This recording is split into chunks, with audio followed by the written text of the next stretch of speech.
press the bell icon on the YouTube app and never miss bankruptcy के sir में IMF से भी पैसे लेंगे और नए कर्जा जात लिए जाएंगे, उनमें से भी एक पैसा पाकिस्तान नहीं रुकेगा। ये तो अभी क्योंकि मैं सारी जो स्टडी करता रहता हूं इस चीजों के, जब पाकिस्तान के ऊपर क्राइसिस आते हैं, जो मिस्टर डुअल सिटीजन है उनकी लॉटरी निकल आती है, क्योंकि वो उसमें से, उस मिजरी में से उन्होंने पैसा कमाना होता है। उन मिजरी में, उस जो मिजरी है, क्योंकि एक दौर में जो आपके डॉलर कंटेनरों में यहां आते रहे हैं, इनको उसके ख्वाब आते हैं। ये जब इनको विड्रॉल होता है, ख्वाब रात को सोते हैं उठ जाते, कहते यार डॉलर फिर आए, डॉलर कंटेनरों में कभी आए तो क्या मजा आ जाए। लंदन की यार फलां प्रॉपर्टी, मैंने यार डैडी मुझे कह गए थे यार प्रॉपर्टी लेनी है, तो फिर वो लेते। तो सर लोगों को अभी अकल नहीं आई है क्या यूरोप में और सब जगह IMF वालों को कि इनको इस तरह से तो पैसा नहीं देंगे, वो चेक तो जरूर करेंगे, चाहे गल्फ वाले हों, आर्मी चीफ भी गए हैं, सऊदी अरब भी गए हैं, UAE भी गए हैं, लेकिन वो लोग अगर अब पैसा देंगे तो अब आपको नहीं लगता वक्त बदल गया है, लोग पहचान गए इनको? नहीं, वक्त मेरे ख्याल में तो जाती तौर पे ये जिस तरह खान साहब ने टेलीथॉन किया था, तो कमिटमेंट है, तो देखे ना, प्लेज तो बहुत आई थी उस वक्त भी। पैसा कहाँ है? ये अभी कह रहे हैं 10 बिलियन को टूटे फूटे पैसे आएंगे वो, लेकिन वो भी पहुंचेंगे नहीं ना इस वक्त। तो इनको तो कुछ $100 दे, वो ना लेकर आए पाकिस्तानी। उसकी वजह ये है कि इनके खराजात तो पाउंडों में, डॉलरों में, यूरो में है ना इनको ये किस तरह लाएंगे। और उसमें मैं आरजू ये बात ये करना चाह रहा था कि दर हकीकत उनको पता है, लेकिन वो उनसे एक्सचेंज किया जाता है, उनके साथ चीजें एक्सचेंज की जाती हैं। वो there are no free lunches, उनके इवज बेचा जाता है। जिस तरह शीरी मजारी आजकल बार बार ये कह चुकी कई दफा कि जो बिलावल साहब हैं, भुट्टो साहब हैं, वो सौदा कर रहे हैं कि यहाँ पे आर्मी बेसें बनाई जाएंगी पाकिस्तान में, दोबारा अमेरिकन वापस आ रहे हैं। और दर हकीकत फिर इस तरह की क्या क्या खिचड़ी पक रही है। लेकिन देखे ना, इनका माजी भी ऐसा ही है। देखिए, जब भी आरजू किसी चीज के बारे में बात की जाती है, तो जब किसी चीज के बारे में फोरकास्ट की जाती है, उसके माजी को पढ़ा जाता है। तो माजी देख लें, आपके 76 साल का माजी क्या है, उसमें क्या है। इस वक्त आपकी जो लीड है, वहां पे एक फैशन है, ट्रेंड है डुअल सिटीजनशिप का। बच्चों को बाहर पढ़ाना, पढ़ा के वापस ला के इलेक्शन कराना। अब देखे ना, छोटे मियाँ साहब का जो बच्चा एक आ चुका है, जो पहले मनी लॉन्ड्रिंग में था, केसेस खत्म हो गए हैं, वो अब उसका हल्का ढूंढा जा रहा है। मैडम जो है वो खुद अपनी सर्जरी करा रही है, जो कुछ भी करवा रही है। पता नहीं जनेवा ही क्यों पिक किया उन्होंने, लंदन में बड़े बड़े अच्छे डॉक्टर थे। हो सकता है जनेवा में से जो पैसे मिल रहे हैं वो भी तो, उनका भी तो मुलाकातें करनी होंगी। जनेवा में सारे इकट्ठे हुए, पता नहीं क्या बात है वहां पे जनेवा में, क्या खास अट्रैक्शन है। अब वो उनका बच्चा जो है सफदर, अगला चीफ मिनिस्टर, उसको भी लाइन में लग चुका है। पाकिस्तान आ गए, सब पाकिस्तान पहुंच गए, उन्होंने कहा जी इधर आ गए। लेकिन सर साथ साथ जहां डैडी की दुकान होगी तो वहीं ना, देखे ना, लंदन तो सिर्फ प्रॉपर्टी रखते हैं, रिहाइश रखते हैं, कमाने का सिलसिला तो यहाँ, फैक्ट्रियां उनकी यहाँ पे हैं, दुकानें यहाँ पे हैं, असेंबलियां दुकानें हैं ये। देखे ना, हमारे रिस्पेक्टेड जनरल साहब थे, नेशनल डिफेंस यूनिवर्सिटी में खिताब करके गए थे कि उस्मान बुजदार 500 अरब रुपया छोड़ के गया था, आज उसमें 5 रुपए नहीं है पंजाब में। तो भाई वो कहाँ गए? सर बिल्कुल, पंजाब से मुझे याद आया कि इमरान खान भी कह रहे हैं कि परवेज इलाही की करप्शन की वजह से मेरा पॉपुलैरिटी का ग्राफ नीचे जा रहा है। देखें, नहीं, उनका नीचे कहाँ जाना है, वो तो अमीरुल मोमिनीन है भाई। उनका तो नीचे किस तरह, उनका तो ग्राफ ना फराग होगी नीचे ला सकी, ना फर्स्ट लेडी ला सकी, ना जुल्फी बुखारी ला सका, ना मुराद सईद ला सका। तो ये किस तरह ले आएगा? अमीरुल मोमिनीन तो गलती कर नहीं सकते, ये तो भाई दूसरे लोग हैं ना, आसपास है, वो तो भाई है, वो तो सोच भी नहीं सकते गलती के बारे में। उनका ग्राफ नीचे नहीं आएगा। वो जिस मिशन पर आए हैं वो मिशन मुकम्मल करेंगे और फिर अपने बच्चों के लिव हैप्पीली फॉरएवर। वो उनका तो अपना एक मिशन है, एजेंडा है, उस पे वो काम कर रहे हैं, अपने एजेंडे पे मुसलसल गामजन है। अब मिन्नतें तरले कर रहे हैं, और हमारी एस्टेब्लिशमेंट ऐसे है, कोई पता नहीं किसी वक्त एस्टेब्लिशमेंट मिल के फिर दोबारा उनसे मिल जाए, क्योंकि Pakistan is a land of unpredictable, वहां पे कुछ भी हो सकता है। और जिस तरह तो सर क्या ये बेसिस दे रहे हैं सर, ये आप कह रहे थे बिलावल भुट्टो का, तो क्या बेसिस वाकई दी जा रही हैं दोबारा से अमेरिकन को, या ये उनका काम अब पाकिस्तानी करेंगे जो ड्रोन वगैरह लेके जाने? देखिए, पाकिस्तानी तो 70 से कर रहे हैं ना काम उनका।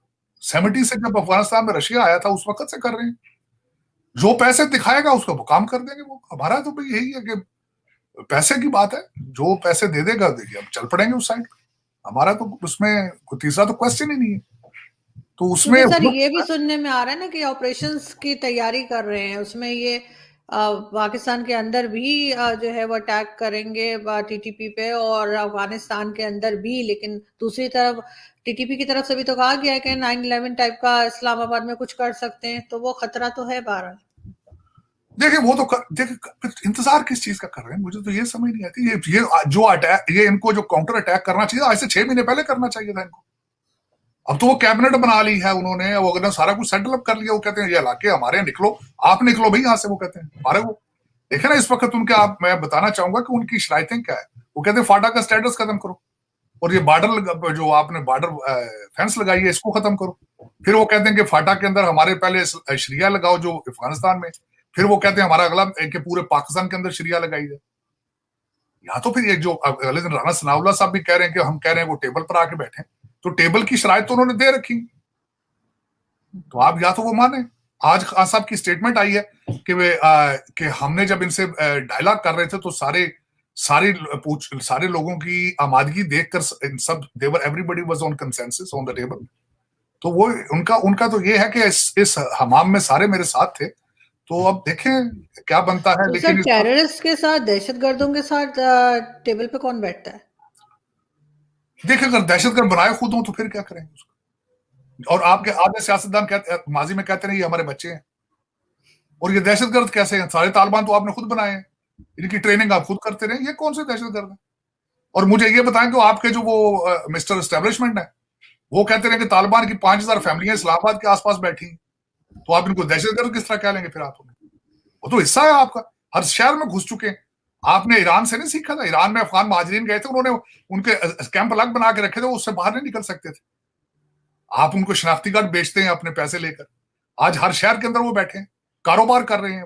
उनका जब दिल करता है वो तालिबान बन जाते हैं, जब दिल बनता है वो अफगान महाजरीन बन जाते हैं। आपको पैसे मिलते थे यूएस एड के महाजरीन के, तो आप लेते रहे, और वो सारे पैसे बाहर पड़े। आपको तो शौक है ना डुअल सिटीजनशिप। भाई कनाडा के अंदर जाके देखें, इनके महल्लात देखें, लंदन के अंदर इनके महल्लात देखें। 18-18 ग्रेड का अफसर होता है, बच्चे उसके जो है वो 40 करोड़ के घरों में बैठे होते हैं कनाडा के अंदर।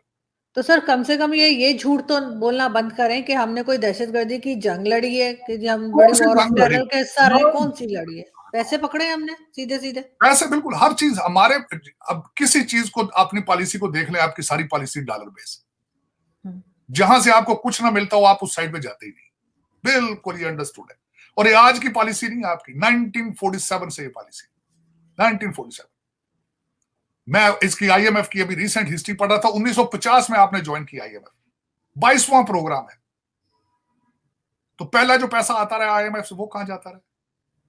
खान साहब ने कर्जों, इन्होंने 130 अरब रुपया कर्जा लिया, वो किधर गया भाई? एक सिंगल ईंट नहीं इन्होंने लगाई। कोई पूछे इनसे? कौन पूछेगा? अब जो नया पैसा आ रहा है यहां से, वो एक पाकिस्तानी जर्नलिस्ट है यूनुस खान, उसने शहबाज शरीफ साहब से क्वेश्चन किया वहां पे, जी इसका ये पैसा कैसा लगाया जाएगा? शरीफ साहब ने कह दिया आगे से, जी इसकी थर्ड पार्टी ऑडिट कराया जाए। वो कौन सी थर्ड पार्टी है? वो आप ही एक पार्टी होगी कोई, आप ही का कोई वजीर एक बैठ के मोहर लगा देगा, जी पैसा हमने भेजा, तो हमने तो भाई सिंध भेजा था, लंदन चला गया, हमारा क्या कसूर है? वो इस तरह का ऑडिट हो जाएगा। लेकिन ये कि आरजू देखें, बहसीत कौम, बहसीत सोसाइटी आपको कोलैप्सिंग। आपका मसला ये डॉलर मालर नहीं है, आपका इखलाकी मसला है। मैं 2 मिसालें आज देना चाहता हूं। आज मैंने एक ट्वीट की थी कि भारत ने जापान का ऑटो मैन्युफैक्चरिंग में नंबर उनका क्रॉस कर चुके हैं। सफर उनका देखें, 1991 से सफर शुरू हुआ है, नरसिम्हा राव से और मनमोहन सिंह से। आज वो कहां है? आप दर बदर धक्के खाते फिर रहे हैं, दर बदर। आप कोई ऐसा मुल्क बता दें जहां से आपने उधार ना मांगा। आपकी क्या? इंडिया से सर, इंडिया से नहीं मांगा अभी तक। इंडिया से देना जो उन्होंने नहीं था, गालियां जो आगे से पड़ती हैं। सर ट्राई तो करना चाहिए था, क्या पता मोदी जी दे ही देते। क्या पता दे दें बाकी। वैसे मेरा तो उनको मशवरा है कि इनसे कुछ शर्तें वर्तें तय करके इनको कर्जा दे दें। उसकी वजह ये है, और जब यहां ये शरारतें करेंगे उनकी तरक्की भी नीचे आ जाएगी।